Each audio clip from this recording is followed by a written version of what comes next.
Hello everyone and welcome to my channel YNR Trends. I hope everyone is having a wonderful day. Before we begin, please hit the subscribe button and give this video a thumbs up. The night Genoa city shattered began with a sound no one could ever forget, a crack that split the air like the city's own heartbeat being violently torn in two. And in that instant the world around Victor Newman seemed to slow into a cruel, mocking stillness as the force of the bullet slammed into him, knocking the breath from his chest and sending him crashing to the cold marble floor.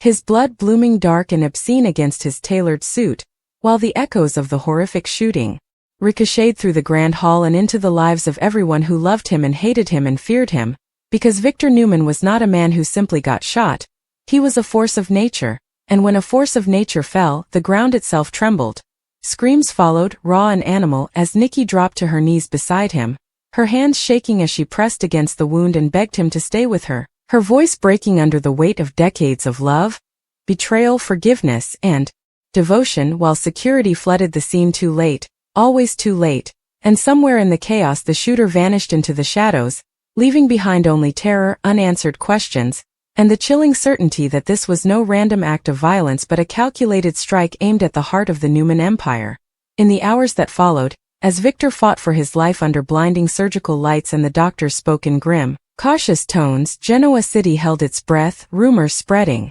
like wildfire through every boardroom, bar, and living room, each whisper darker than the last, because everyone knew Victor had enemies, too many to count, enemies forged through ruthless business deals, shattered families, stolen power, and decades of domination. And as dawn broke, the city awoke to a single burning question: who finally dared to pull the trigger on Victor Newman? Suspicion fell everywhere and nowhere at once, with fingers pointing at old rivals and fresh grudges alike, at disgraced partners seeking revenge and desperate souls pushed past their breaking point. And the tension tightened when Victor regained consciousness just long enough to lock eyes with Nikki and whisper a single cryptic warning that sent a chill through her spine, a warning that suggested the danger was far from over, and that the person responsible was closer than anyone wanted to believe. The investigation unfolded like a slow, agonizing unraveling of secrets, each clue peeling back another layer of betrayal as chance dug into security footage mysteriously wiped clean, as Abby wrestled with fear that this attack was connected to her own fractured past,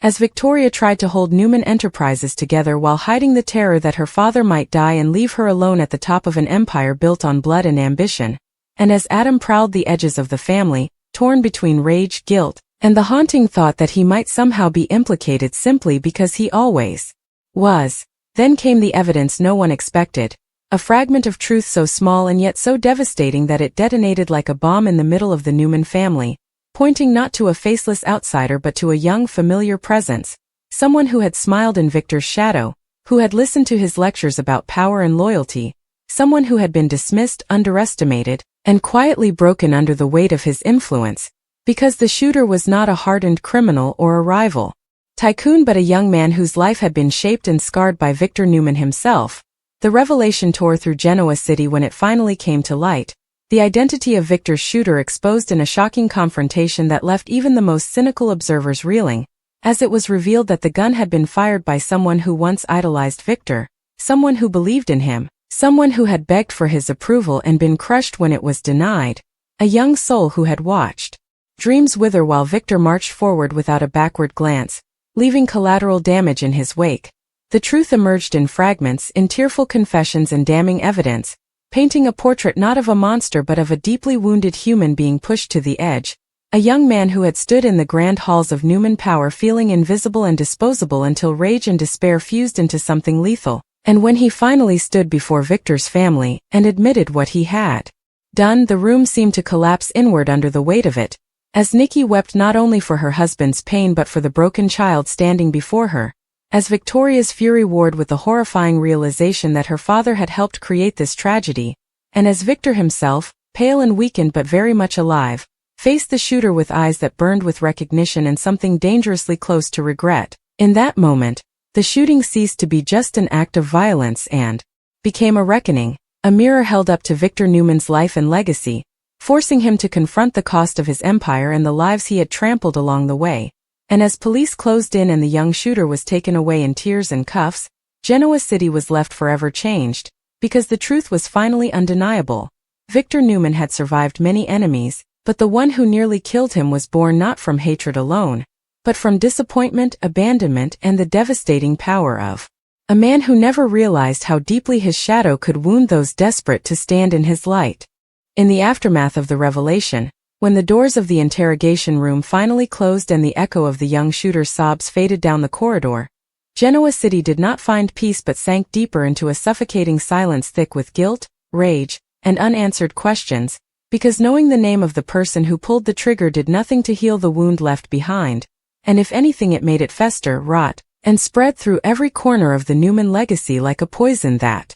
refused to be contained. Victor lay in his hospital bed staring at the ceiling long after visiting hours had ended, the steady beep of the heart monitor mocking him with its rhythm, each sound a reminder that he was alive when perhaps he should not have been. And for the first time in his life he could not silence the voice in his head asking whether survival was a victory or a punishment, because the face of the young man who shot him would not leave him. Not the fury in his eyes but the devastation beneath it, the unmistakable look of someone who had once believed and been destroyed by that belief. Nikki watched him from the shadows of the room, terrified not of losing her husband but of the man he might become now that the truth had stripped away his armor, because Victor Newman without certainty, without absolute confidence in his own righteousness, was a man standing on unfamiliar ground, and the ground was cracking beneath him. Outside those hospital walls the fallout was swift and merciless, as news spread and the city devoured the story with a hunger sharpened by shock, dissecting the shooter's past,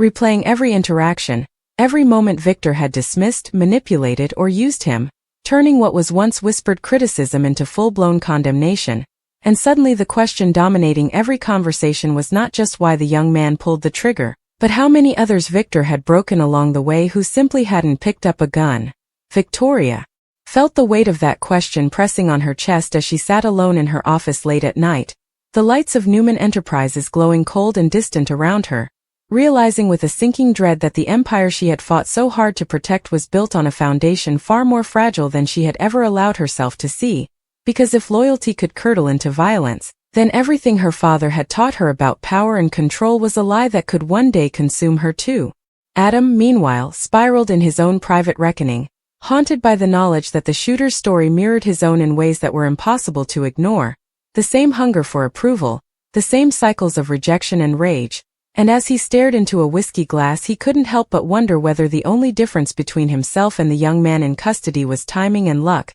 a thought that both terrified and enraged him, because it meant that Victor's greatest sin was not cruelty, but consistency. The shooter's arrest did not bring closure, only a new wave of pain, especially when the details of his confession emerged, each word cutting deeper than the last as he spoke of promises made and broken, of opportunities dangled and then ripped away, of being told he mattered only to learn he was expendable, and as the city listened, hearts conflicted and opinions divided, sympathy clashing violently with horror, because while nothing could justify the act, everything about it felt tragically inevitable. Victor finally demanded to see him, a decision that sent shockwaves through his family and law enforcement alike, but no one could stop him, not when his voice carried the same iron command that had built and destroyed so many lives, and when the two men faced each other again, one scarred by a bullet and the other by years of neglect, the air between them vibrated with unsaid truths heavier than any accusation, as Victor spoke not in threats or fury but in something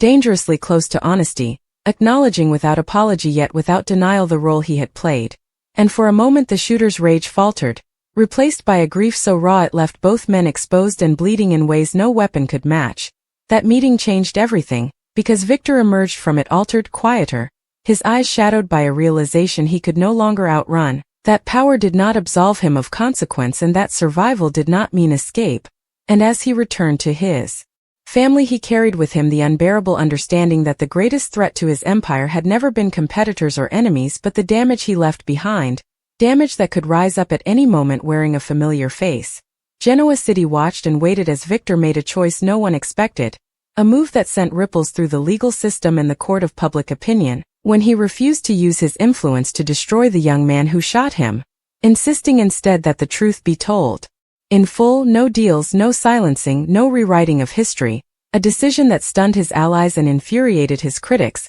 because it suggested not mercy but accountability, something Victor Newman had avoided his entire life. Yet even as the case moved forward and the shooter faced justice, the scars remained, etched into the lives of everyone touched by the horrific shooting, because some wounds do not heal with verdicts or apologies, and the legacy of that night would linger long after. Headlines faded, haunting Victor in quiet moments and reshaping the Newman family in ways they could not yet fully see, as Genoa City learned a brutal truth it would never forget, that the most devastating violence does not come from strangers in the dark, but from the broken bonds between people who once believed in each other, and when those bonds finally snap, the sound can be louder than any gunshot, echoing forever through the ruins left behind. The days that followed felt unnaturally stretched, as if time itself had been wounded in the shooting and now limped forward, forcing everyone in Genoa City to live inside the echo of that single violent moment, because nothing returned to normal, not the boardrooms, not the marriages,